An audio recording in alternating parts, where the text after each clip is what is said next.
and we're adding jobs at more than twice as fast as the rest of the country. CNBC recently named Maryland as the single most improved state for business in America. We achieved that by taking swift and decisive actions and by keeping much of our economy open throughout the pandemic. We provided more than $2.1 billion in state economic relief measures. At the start of last year's legislative session, I introduced the Relief Act of 2021 as emergency legislation, which included the largest tax cut in state history and included $1.45 billion in urgently needed tax relief and economic stimulus for struggling Maryland families, small businesses, and those who lost their jobs due to the pandemic. We sent more than 420,000 direct relief checks to Marylanders in need and more than $100 million in additional grants to small businesses, to nonprofit organizations, in order to have a real lifeline to those hardest hit people who were struggling to get by and small businesses desperately trying to stay afloat. Last summer, we launched Project Restore, a $25 million initiative to help incentivize new business growth in order to create more jobs on main streets and in downtowns and communities all across our state.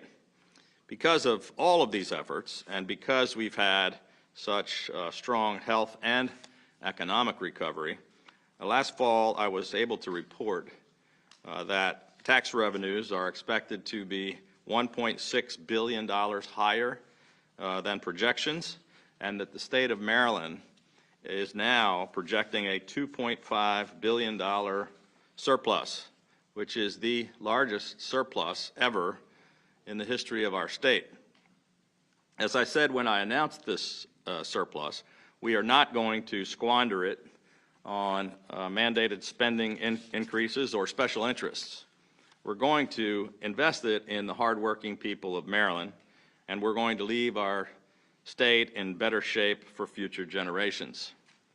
I announced a 5-point framework for how the state of Maryland would utilize the surplus, which includes bolstering and increasing the state's rainy day fund, major relief for Maryland's overtaxed retirees, direct tax relief for working families across the state, additional relief for underserved Marylanders, and enhancements for state employees.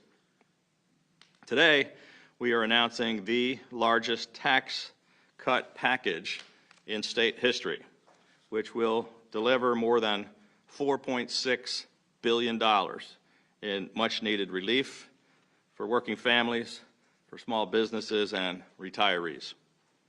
I still hear nearly every day from folks who say, I love the state of Maryland, I've spent my whole life here, and I don't want to leave my kids and grandkids, but I just simply can't afford to stay here on a fixed income.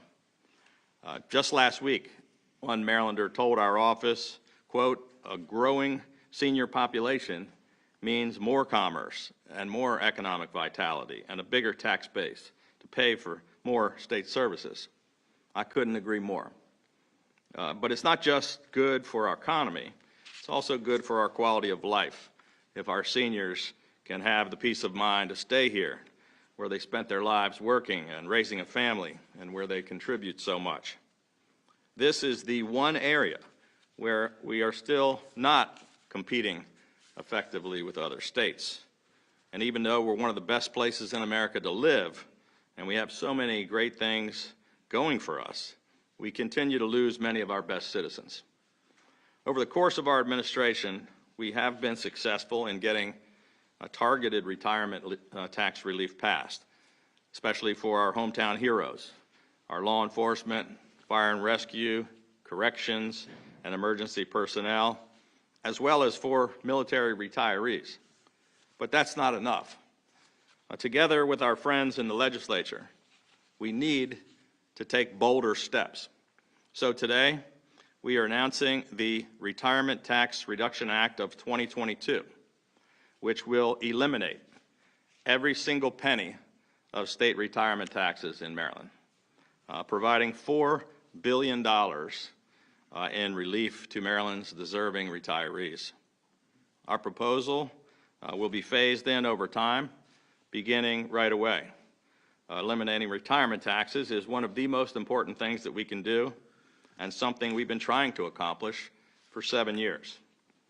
In the past, the legislature has failed to support critical relief for seniors, and each year when I've proposed it, they almost immediately reject it out of hand. And they always have a similar response. They say, we just can't afford it. Well, with our increased revenue, our record surplus, and our growing economy, our fiscal health is now stronger than ever before, so we can afford it, and we must do it. What we cannot afford is continuing to lose more retirees year after year. All that is needed is the political will on both sides of the aisle, and I'm ready and willing to work with anyone to finally get this done for Marylanders. We're also introducing the Working Marylanders Tax Relief Act of 2022, which would make the enhanced earned income tax relief from our historic Relief Act of 2021, the tax cut, make it permanent in order to provide working Marylanders another $650 million in tax relief. This was one of the most successful provisions of the Relief Act.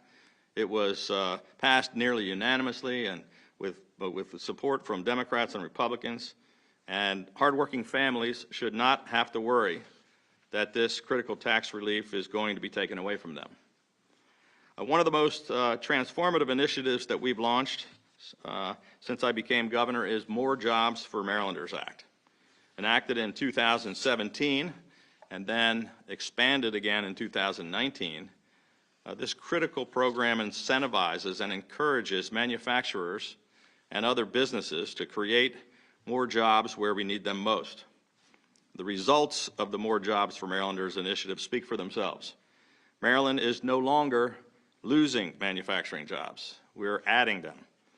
We went from being 50th in America to adding more manufacturing jobs over the last 5 years than 39 other states. The program has already helped dozens of companies, including Alertus Technologies, Caldwell Manufacturing, Clipper City Brewing, Alliant Tech Systems Operations, just to name a few.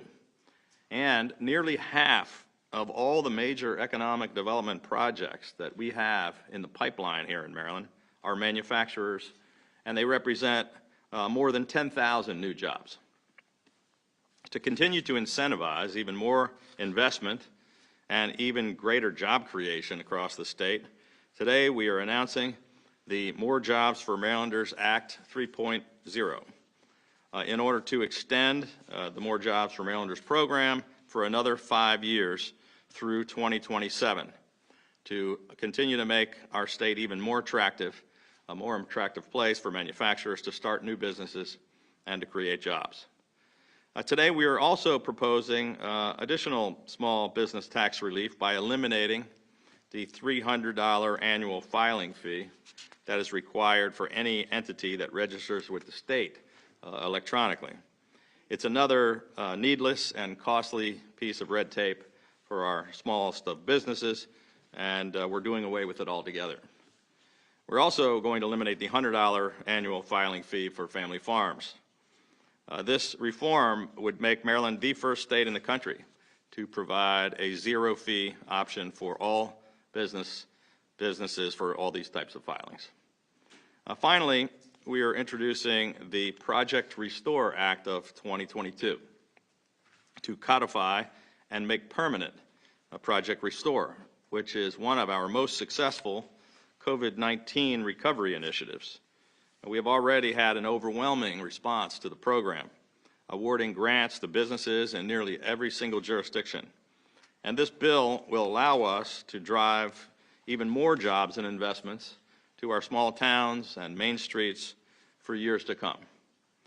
With all of the important announcements that we're making today, we are continuing our focus on delivering exactly what we promised: real, long-term relief for hardworking Marylanders, small businesses, and retirees. creating more jobs and more opportunity in every corner of the state, and continuing to lead the nation in economic recovery so that our state comes back even stronger and better than ever before. With that, we'd be happy to take some questions. In regard to use of stimulus, you probably heard already some your colleagues on the other side of the aisle say, well, if you want to give relief, use some of the stimulus. Please respond to that. Well, that's exactly what we have been doing for 2 years, and well, that's the Relief Act that I introduced last year as emergency legislation, passed either unanimously or nearly unanimously with the help of my colleagues across the aisle. And what I announced today was expanding on the successes that we all achieved together by working in a bipartisan way. That was the largest tax cut in history, and now we're taking it to another level and helping even more people. Governor, while the state has an opportunity for the tax relief, is there a mechanism in place to keep it sustainable? Yeah, I mean, we're going to lay out our budget next week, but we can show going up for the next 5 years of projections that we're still have a surplus. So we do long-term budgeting, and all that's been taken into account, and we can afford to do it. I don't know if I mentioned this earlier, but when I was elected governor, we had a $5.6 billion structural deficit, and we now have a $2.5 billion surplus, and we're going to have one for the foreseeable future, unless we, blow it by some of the increased mandated spending that some of our friends are trying to propose.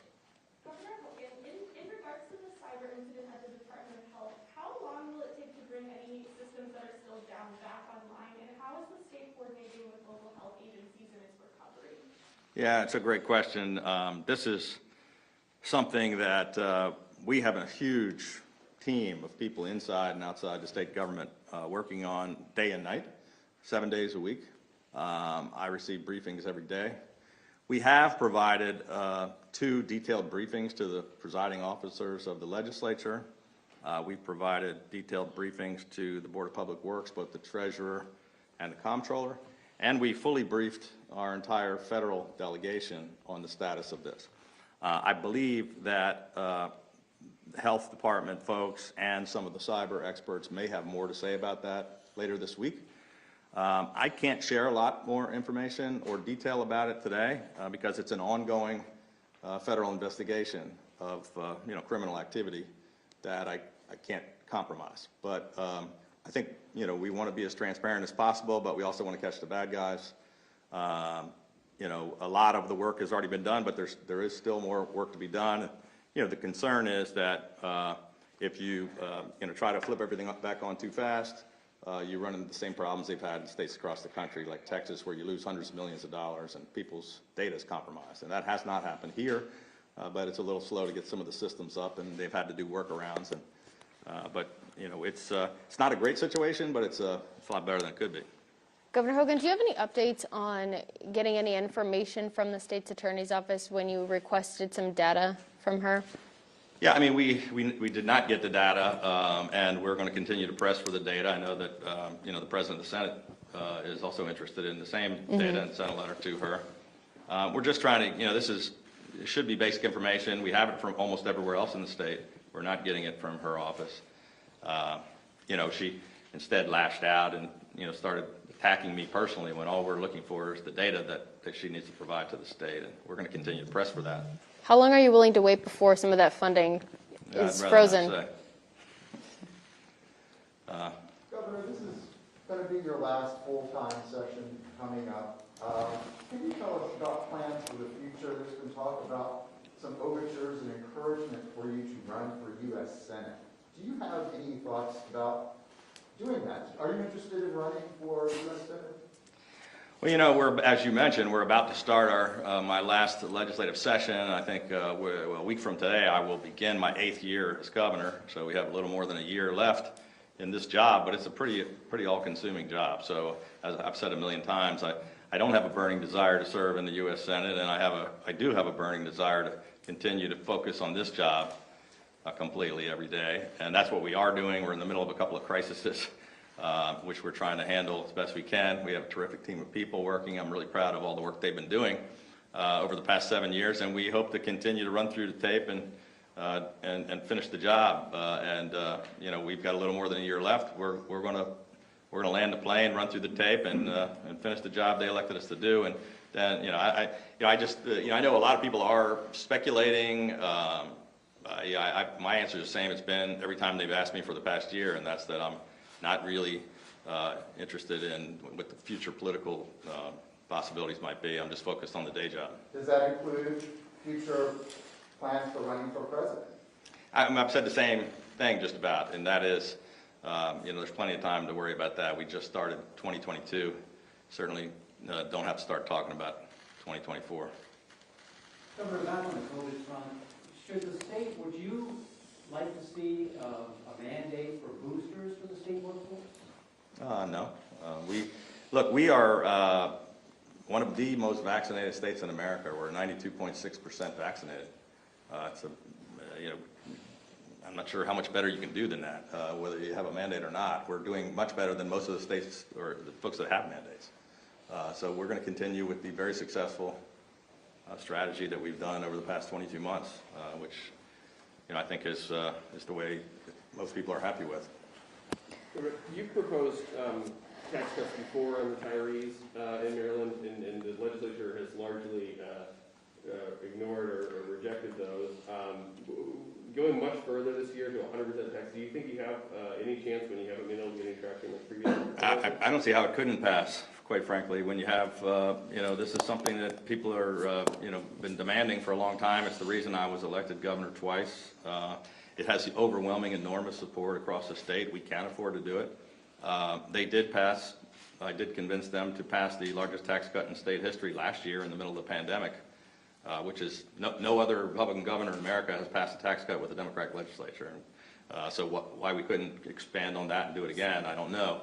I would, you know, I don't quite agree with, you know, we actually did pass retirement tax cuts 4 times. So we proposed eliminating all retirement taxes for military retirees, and they took a little chunk of it and said, we'll eliminate the first 10,000 of taxes, and then we did the same thing for hometown heroes with cops and firefighters and first responders, and they said, no, we're not going to eliminate it, but we'll give you the first 10,000. I came back again for all of it. They doubled it. So we got 4 different retiree tax cut bills passed already. And nobody actually disagreed with the goal of eliminating the retirement taxes. They simply said, you know, we're not in a position we can't afford to do this. And now we're going to show them that we can't afford to do it, and it's what we should do. Last question. Yeah. Anybody else? In terms of housing service and COVID-19, there's been a few ideas that say, why not put in a moratorium to eliminate people getting evicted? We did do that for a year and a half. We had a longer moratorium on evictions than 6 months longer than any other state, I think, in the country. We started it before the federal government provided it. But right now, our eviction problem is the lowest it's been ever, much lower than before the pandemic started. So, you know, with all the relief that we've put out, it really is not as big of a problem as some of those advocates would lead you to believe. All right, thank you very much.